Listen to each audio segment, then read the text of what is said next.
C'est bon de se dorer la pilule sur cette grosse pierre. Un point de vue imprenable sur le jardin. Un endroit bien chaud pour mon sang-froid. Et le plaisir inconditionnel d'attraper une ou deux bestioles qui passent pour mon repas.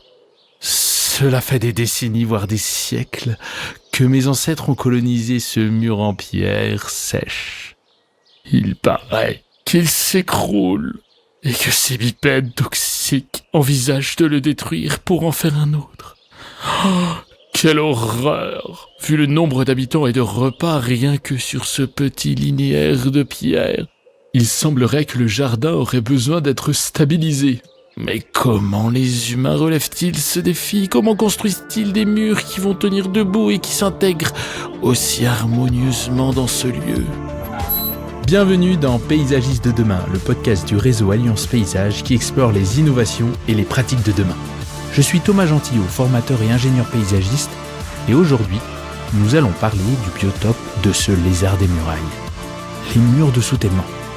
Nous aborderons encore le réemploi, mais le tout avec l'un des dirigeants de l'entreprise parisienne toujours plus engagée, Apex Paysage. Mais avant de le rencontrer, plongeons dans la mare aux libellules. Imaginez un peu la scène. Ces murs de soutènement-là, qui tiennent debout depuis des siècles, voire des millénaires. Je parle des ouvrages romains qu'on peut voir dans nos campagnes qui défient le temps et les éléments. Ces structures, autrefois construites avec des matériaux locaux, comme la pierre et le bois, ont évolué pour devenir des éléments clés de nos paysages. Reprenons les murs en pierre sèche, par exemple. Pas besoin de mortier, juste des pierres empilées avec soin et hop, une structure durable et esthétique qui résiste à l'épreuve du temps. Ces murs, aussi appelés restanques, faces, bancales, font partie intégrante de notre patrimoine culturel et agricole. Les murs de soutènement, ce n'est pas juste une question de stabilité. C'est aussi une question d'esthétique et d'écologie. Imaginez des murs en gabion, ces cages métalliques remplies de pierres qui offrent des habitats pour toutes sortes de plantes et d'animaux. Ou encore des murs préfabriqués à végétaliser, de véritables écosystèmes miniatures qui supportent une biodiversité vraiment intéressante. Parlons un peu des matériaux. Le béton par exemple, qui est très résistant et potentiellement durable dans le temps. Mais vous savez maintenant qu'il est responsable d'une partie non négligeable des émissions de CO2 dans le monde. Heureusement, il existe des alternatives. Des matériaux recyclés ou réutilisés comme les pierres de démolition ou le bois de récupération sont de plus en plus utilisés. Non seulement ils réduisent notre empreinte écologique, mais ils ajoutent aussi une touche unique et esthétique à nos projets de paysage. Restez avec nous, car maintenant, nous accueillons notre invité spécial, Nicolas d'Apex Paysage. Bonjour Nicolas, heureux de t'accueillir sur la terrasse de Paysagistes de demain, le podcast du réseau Alliance Paysage. Vous êtes Eric et toi, basés à Bourg-la-Reine en Ile-de-France avec vos 10 collaborateurs. Depuis longtemps, vous désirez aligner vos valeurs écologiques et votre métier. Depuis la création d'Apex Paysage, vous avez cette attention, mais vous avez décidé de passer la vitesse supérieure depuis quelques temps. Et c'est comme ça que vous avez rejoint l'équipe Paysagistes du Vivant, ce projet de développement d'une méthode professionnelle d'éco-conception de jardin pour les pros. Peux-tu nous rappeler vos motivations en tant qu'entrepreneur à vous engager dans cette voie ? Dans un premier temps, comme tu l'as évoqué, c'est un sujet qui nous a toujours intéressés. Mais on s'est aperçu qu'on était plus des observateurs que des acteurs. Donc ce projet il nous a bien motivés parce qu'on s'est dit que c'était l'occasion de pouvoir un peu plus rentrer dans l'action et en plus faire partie d'un groupe, c'est toujours plus intéressant. Aujourd'hui, comment tu peux parler un peu de votre approche pour concevoir? Comment vous y prenez? Est-ce qu'il y a des choses qui ont changé?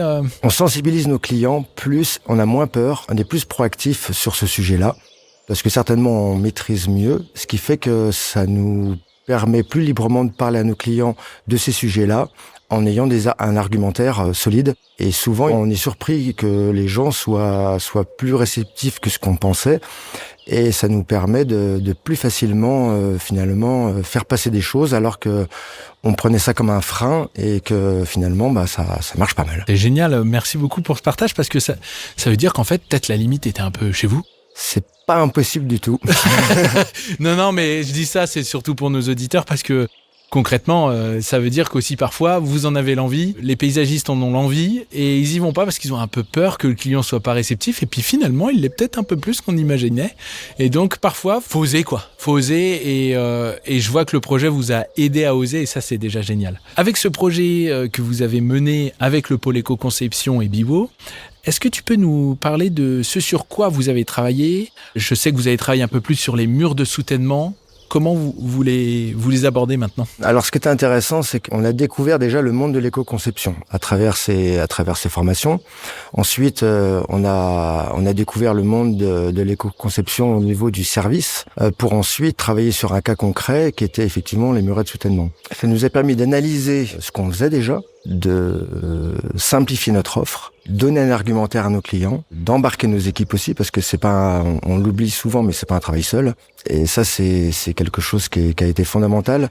D'ailleurs, si je pouvais revenir sur le sujet, c'est que souvent nos équipes nous ont parfois fait remarquer que on avait des projets oraux, mais que on passait pas toujours à l'action. Et là, ça les a rassurés sur nos intentions, et ça les a motivés dans leurs actions. Donc c'est pareil, on pense avoir des freins au niveau des clients, mais des fois le vrai frein c'est nous, parce que nos clients sont prêts, et des fois même nos salariés sont prêts avant nous. Donc en fait, ça nous a beaucoup fait avancer. Voilà. Alors j'ai un peu digressé. Non, c'est génial. C'est vraiment essentiel ce que tu viens de dire. À mon sens, c'est ce que je constate moi aussi au sein du réseau, puis au sein des autres entreprises du paysage que j'ai pu croiser. C'est que ça arrive souvent que ce soit les cadres et les dirigeants qui sont un peu sur la réserve.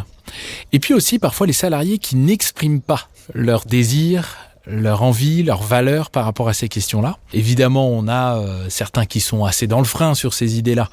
Mais il y a quelque chose qui est en train de bouger dans toutes les couches de la société. Et même chez les dirigeants, c'est ce que je constate, c'est qu'il y a cette envie, mais encore une fois, ils osent pas. Et là, on a un peu tous les indicateurs avec ce que tu viens de nous dire, que le client, parfois, il est prêt, le salarié, il est prêt, le dirigeant, en fait, au fond de lui, il est prêt. Donc, les voyants sont au vert, donc c'est trop chouette. D'ailleurs, pour les murs de soutènement, habituellement, vous utilisiez quoi comme matériaux ? Parce que c'est un élément très important sur les murs de soutènement, les matériaux. Majoritairement, on va dire, au début de notre carrière, on a pas mal utilisé du bois. On a utilisé pas mal de pierres, et parfois, ça nous arrivait d'utiliser des murs en béton.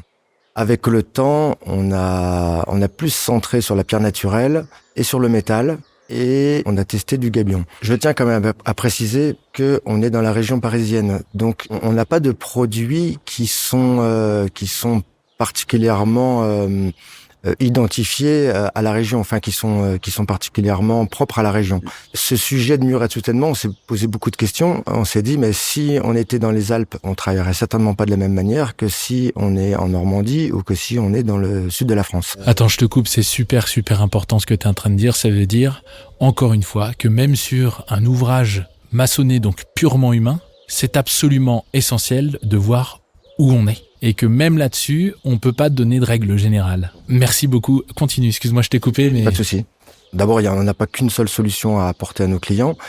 Par contre, comme je disais, on a synthétisé un peu nos solutions. Aujourd'hui, on est plutôt sur du bois. On faisait des retenues en bois fut un temps exotique, parce que notre souci, c'était la durabilité, mais pour des raisons écologiques, on l'a fait disparaître il y a déjà au moins une dizaine d'années.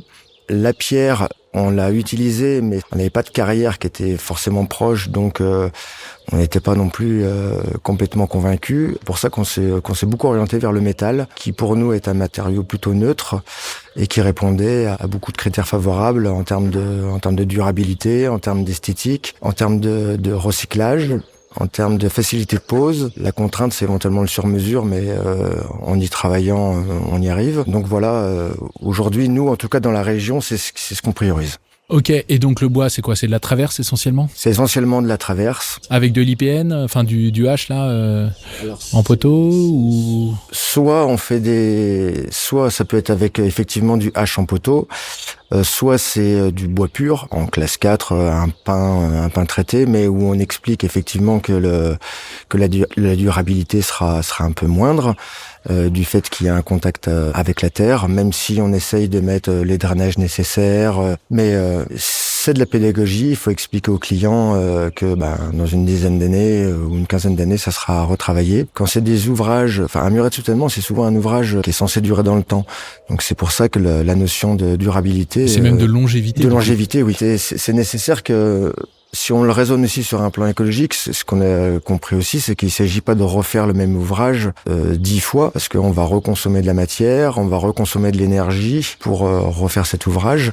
Donc si cet ouvrage est si possible le mieux fait possible dès le début, c'est gagné. Au niveau du métal, je crois voir ce que c'est, mais est-ce que tu peux nous en dire un petit peu plus sur le dispositif que vous utilisez le plus généralement Alors le métal en particulier, en l'occurrence, c'est plutôt de l'acier corten, donc c'est un alliage en réalité qui va donner un aspect rouillé, mais qui ne rouille pas. C'est en fait la rouille qu'on voit apparaître, c'est une couche protectrice. Donc en termes de durabilité, on en a pour des dizaines d'années. Ensuite, ce process nous a intéressés parce que il n'est pas nécessaire de mettre du béton, donc on a trouvé que c'était intéressant en mise en œuvre. Ensuite, on a aussi, avec, on va dire, les aléas climatiques, des terrains qui bougent de plus en plus, donc la notion de fondation en béton est parfois un inconvénient parce qu'on peut avoir des mouvements de terrain et le béton va moyennement absorber ça, alors que quand on est sur une structure en acier, c'est beaucoup plus facile à gérer. Et ensuite, nous, sur la région parisienne, on a des contraintes d'accès, de place, de stockage. Faire du terrassement, c'est pas évident. Et puis, c'est vrai que en parlant de terrassement,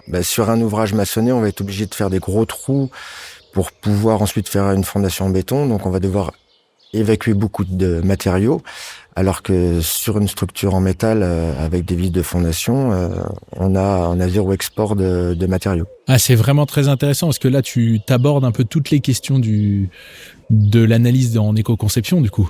Parce que tu nous parles de tout ce qui est préparation, de tout ce qui est durabilité, longévité avec les mouvements de terrain, d'aller regarder tous les matériaux qui entrent quand tu parles de béton, et là on n'en a pas besoin, etc. Donc quand vous faites l'analyse du métal, moi on me dit métal, surtout Corten, je pense au fourneau, je pense énormément de consommation d'énergie, mais quand il n'y a pas de béton, on supprime un sacré impact. Quand on fait moins de terrassement, on en supprime encore. Donc je vois la réflexion et je la trouve très intéressante, et de dire attention, ne mettons pas à la poubelle entre guillemets des matériaux qui d'emblée on pourrait se dire qui sont très consommateurs d'énergie, mais parfois par rapport à d'autres dispositifs plus mixtes, et là on est sur la simplicité d'un seul matériau avec toutes vos contraintes que vous avez en région parisienne. Je trouve ça très intéressant. Merci beaucoup. Il y a un autre élément, moi, qui m'intéresse beaucoup dans ce que vous avez fait, c'est que vous avez bossé sur la question du réemploi, y compris sur les murs de soutènement. Parce qu'en plus, vous avez bossé un peu avec Bellastock. Est-ce que tu peux nous en dire un petit peu plus, du coup ? Le réemploi, ça paraît complètement logique dans le cadre d'un muret de soutènement. Nous, pour être honnête et transparent, la difficulté qu'on a rencontrée, c'est qu'on est sur des espaces qui sont assez restreints et qu'on n'a pas toujours, tout simplement, de matière sur site à réexploiter.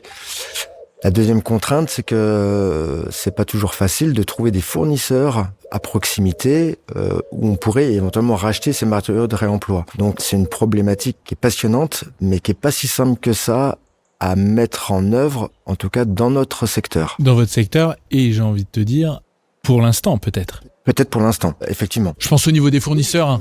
Parce que effectivement, il y a des grandes, en ce moment on le voit évoluer. Il y a même des plateformes traditionnelles qui commencent à s'intéresser à la notion de réemploi. Donc nous, on est aux aguets. Mais si je dois donner une note d'optimisme, on a quand même réussi à utiliser le réemploi dans le cadre d'aménagement via des gabions. Donc on a un chantier en particulier où il y avait de la démolition. On a demandé à garder les matériaux issus de la démolition. C'était des vieux murs en meulière et qu'on a pu réintégrer dans des gabions. Donc là, ça a pu se faire parce que le client nous a sollicité bien en amont. Et souvent, quand on peut anticiper les choses, c'est beaucoup plus facile de faire du réemploi, alors que souvent on arrive à la fin de la chaîne et que les matériaux sont déjà partis du chantier parce que le maçon a cassé et a tout évacué. Je vois qu'il y a une question de être en amont. Je vois qu'il y a une question de parfois les matériaux présents sont pas à la forme parfois ils sont pas à la forme, donc ça veut dire qu'il faut les retravailler ou trouver le système constructif qui va bien. Et c'est vrai que le gabion de ce côté-là est assez, je dirais pas simple, mais quasi. Et en plus de ça, on sait, surtout avec de la pierre comme de la meulière, qu'on va pouvoir avoir l'installation progressive d'une biodiversité intéressante. Donc c'est très chouette. Pour toi, en fait tu l'as dit, j'allais dire, c'est quoi les défis principaux que vous rencontrez lors de la construction d'un mur de soutènement ? Oui, si je dois les reciter vite fait, nous en priorité c'est les accès, les approvisionnements. Ça va être, c'est important aussi, les coûts pour nos clients. Donc c'est choisir une solution qui soit acceptable financièrement. Et c'est d'avoir une construction qui soit la plus durable possible. Aujourd'hui, les bénéfices que tu as observés depuis que vous avez commencé à adopter cette approche, j'ai entendu tout à l'heure que d'un point de vue management, il y a quelque chose qui est en train de se passer, c'est que vos collaborateurs sont en train de se dire « Ah ça y est, ils s'y mettent, c'est trop bien ». Donc ça, c'est vraiment, je pense, un énorme bénéfice. Est-ce que tu commences à en voir d'autres ? Est-ce qu'il y a quelque chose qui frémit côté clientèle ou même dans votre manière, vous, d'aborder les projets maintenant Le travail qu'on a pu effectuer plus particulièrement sur les murets de soutènement, en réalité, ça peut s'appliquer sur l'ensemble de notre activité. D'ailleurs, dans le groupe, il y a eu plein de sujets qui ont été abordés. Le but du jeu, c'est de pas s'arrêter à ce que nous, on a appris dans notre propre atelier, enfin, de notre propre sujet, et d'aller piocher dans ce qu'ont fait les autres. D'ailleurs, ça va être notre prochain travail, même si déjà on a commencé à y réfléchir. Je dirais que on se sent, l'un des bénéfices, c'est qu'on se sent légitime et on se sent presque plus professionnel à aborder des aménagements. Il y a comme une notion d'expertise et le fait d'être, entre guillemets, un vrai pro, un vrai spécialiste dans son domaine, c'est assez agréable et de pas forcément vouloir faire, entre guillemets, tout et n'importe quoi. Eh ben Nico, on va aller dans la cabane du paysagiste. Et je pense notamment à nos auditeurs qui ont un projet de mur de soutènement à court ou moyen terme avec leurs clients. C'est quoi tes critères, toi, que tu considères pour choisir un bon matériau ? Alors, comme je l'ai évoqué au début, pour moi, le premier critère, c'est où on habite. Et c'est de pouvoir le plus possible utiliser des matériaux locaux et, si possible aussi, des méthodes de construction locales. C'est-à-dire que le matériau, c'est une chose, mais s'il y a un savoir-faire local, autant le prioriser. Nous, la notion de durabilité, ça nous semble être aussi, ça nous semble être quelque chose de nécessaire. Une fois qu'on a choisi un bon matériau et une bonne mise en œuvre, après, il faut que ça puisse durer. Et si possible, c'est trouver une solution qui limite les dommages sur la biodiversité. Bon, s'il y a un de nos auditeurs, un confrère là, qui a envie de se lancer dans le réemploi et notamment sur les murs de soutènement, quel conseil donnerais-tu ? La première chose, je dirais qu'il faut qu'il analyse son jardin et déjà se poser la question de savoir si c'est nécessaire. Parce que on va dire qu'un paysagiste sur un plan économique, ça va être intéressant pour lui de fabriquer un ouvrage. Mais des fois, simplement retraiter un talus en le replantant mieux, ça peut suffire. Pourquoi mettre un muret quand un talus planté suffit ? Donc moi, je dirais que c'est la première question à se poser. Le pourquoi. Le pourquoi. Et ensuite, comme on l'a déjà évoqué, c'est se renseigner sur les solutions locales, les matériaux. Et puis après, si c'est un particulier qui se pose la question, qu'il essaye de trouver aussi un professionnel compétent dans le secteur pour réaliser ce type d'ouvrage. Merci beaucoup. Merci à toi, Nico, d'Apex Paysage, pour ton temps et pour tous les bons conseils précieux que tu viens de nous donner. Si vous avez des questions ou des commentaires, n'hésitez pas à nous les envoyer. N'hésitez surtout pas à consulter le site de Paysagistes de demain, sur lequel vous allez très bientôt pouvoir télécharger simplement le guide sur l'utilisation de matériaux de réemploi dans les projets de paysage, notamment pour les jardins de particuliers, pour vos clients particuliers. Et puis le guide plus large, plus complet sur l'éco-conception d'un jardin particulier. Et si vous avez peur d'oublier la mise en ligne, vous pouvez simplement donner votre adresse mail et votre nom et vous recevrez par mail ensuite le guide dès qu'il est prêt. Et un grand merci encore au réseau Alliance Paysage et à l'ADEME pour son soutien.